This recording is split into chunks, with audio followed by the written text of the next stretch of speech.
फैयाखै दे अबाव थांगोन जों अबाव थांगोन मानो आर'ज खालामनो थांनो नागिरदों मानि थाखाय प्रार्थना खालामनो थांनो नागिरदों बिसोरनि थाखाय गाना मानि प्रार्थना बेयाव आबसु कनफारेन्सनि नागानि आबसु कनफारेन्स बारा मिथिया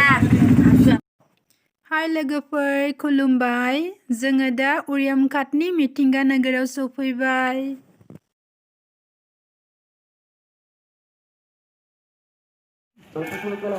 बे मिथिंगा नोगोरावनो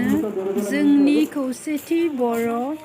सुबुं आफादा 7थि बोसोरसालिया जथुम्मानि थाखाय गिबि खुन्थिया गायसननायनि हाबाफारि लादों। बे हाबाफारियावनो जोंबो आर'ज खालामनो थांगासिनो दङ।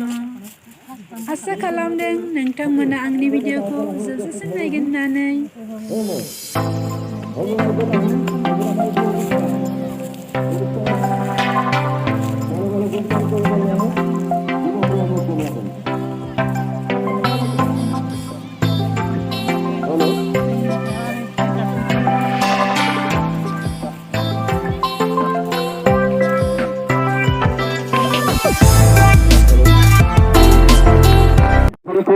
गाहाय खुन्थिया दानस'नाय हाबाफारिखौ जों जागायजेनसिगोन। बेनिखायनो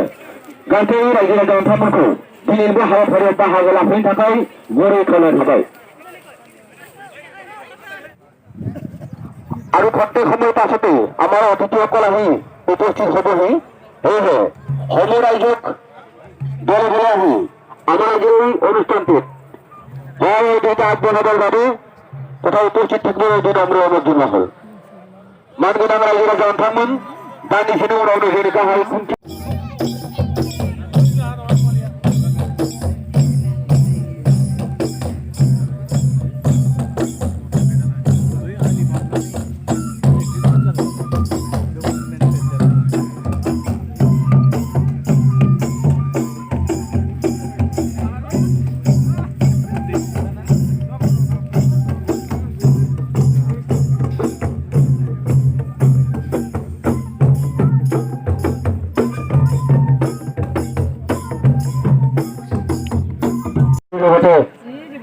সম্পাদক ডাঙৰীয়াৰ লগতে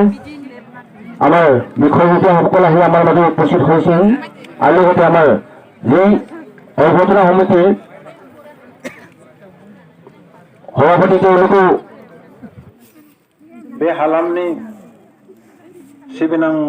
रायजोफोर दिनैनि बे गोथार सानाव खौसेथि बर' सुबुं आफादनि जा 7थि बोसोरसालिया जथुम्मा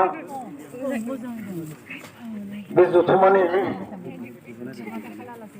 गिबि सायनासालिनि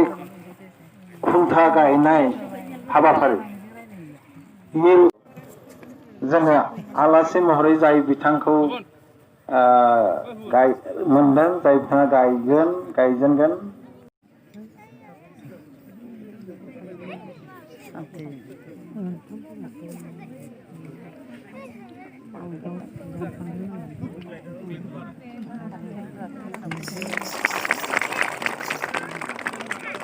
बयबो खेबसे सेलुट होदो जाथ'बाय गोजोन्थों आरो बिथांनि बिबुंथिखौ जोङो बे पेन्डेल सिङाव बेवहाय लागोन मानो होनब्ला जथेस्थ गरम जथेस्थ सान्दुङा दिनै फुंनिफ्रायनो गाहामथार गोराथार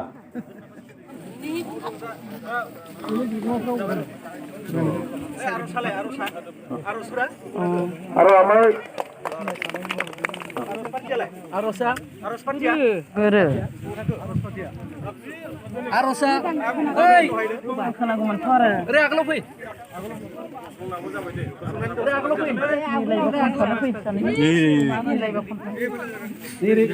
আমাৰ বাথौ আৰু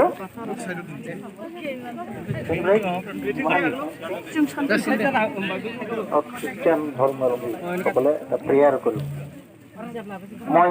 অনুৰোধ কৰিছোঁ আমাৰ সময় কম আমি 12 বাজিৰ আগত লাইভ খুঁটা স্থাপন কৰিবলৈ আমি থিৰাং কৰিছোঁ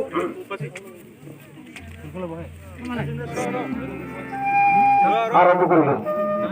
আরম্ভ করে দিয়ে দেবো তো সভাপতি বয়স মই হোম রিসেপশন কমিটি এই জেলাখনৰ হৈ কেন্দ্ৰীয় কমিটি সংযুক্ত গণমন্ত্ৰী হৈ আমাৰ মাননীয় সম্পাদক হৰিচৰণ নাৰ্জাৰী বড়ো সাহিত্য সভাৰ সম্পাদক হৰিচৰণ নাৰ্জাৰী ডাঙৰীয়াক অনুৰোধ কৰিছোঁ আজিৰ এই লাই খুঁটা স্থাপন কৰাৰ যি কাৰ্য হৈছে তেখেতৰ দ্বাৰা সমাপন কৰিবলৈ